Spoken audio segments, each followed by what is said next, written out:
जे दादागिरीची आणि दहशतीची भाषा उमेदवार तुतारीशे बोलत होते, आज त्यांचे चिरंजीव घाटनांदूरचे 2 बूथ ज्याच्या मशीन फोडल्या, मुरंबीचं बूथ ज्याच्या मशीन फोडल्या, चोथेवाडीचं बूथ ज्याच्या मशीन फोडल्या, बूथ कॅप्चरिंग करायचा प्रयत्न केला आणि त्याचबरोबर तळेगाव घाटमध्ये सुद्धा बूथ कॅप्चरिंग करून मशीन फोडण्याचा प्रयत्न केला। शेलू आंब्याला सुद्धा त्या ठिकाणी मशीन फोडून बूथ ताब्यात घ्यायचा प्रयत्न केला। घाटनांदूरमध्येही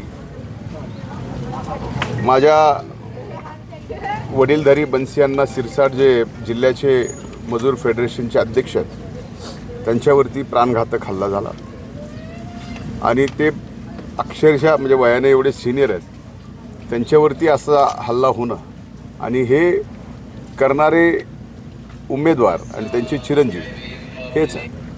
त्यामुळं दहशत कुणाची हे आता तुतारी आणि तुतारीच्या वरिष्ठ नेतृत्वाला कळालं पाहिजे आणि या परळीच्या मायबाप जनतेला सुद्धा कळालं पाहिजे। आजपर्यंत अशा प्रकारची घटना आणि गालबोट कधीच कुठं लागलं नाही आजपर्यंत। या मला जसं कळतं ह्या 30 वर्षाच्या निवडणुकीत अशा पद्धतीचं गालबोट कधीच लागलेलं नाही। कुठं बूथ कॅप्चरिंग मशीन फोडणं अमकं तमकं याच्यातून कुणाला या ठिकाणी दहशत करायची, कुणाची दहशत आहे हे सगळी मानसिकता आता मायबाप जनतेच्या लक्षात आली। मी प्रशासनालाही कळवलं की तात्काळ याबाबतीत कारवाई करा आणि जेवढा वेळ या ठिकाणी मशीन फोडून पुन्हा मतदान चालू होईपर्यंत लागेल तेवढा वेळ त्या ठिकाणी मतदानासाठी त्यांनी दिला पाहिजे आणि तात्काळ ज्यांनी कुणी केले त्याचे सगळे व्हिडिओ कॅमेऱ्यामध्ये फुटेजमध्ये सगळे आलेले आहेत आणि या ठिकाणी स्वतः उमेदवाराचा मुलगा प्रत्येक गावचे बूथ फोडीत आणि बूथ कॅप्चर करीत या ठिकाणी फिरतो आहे।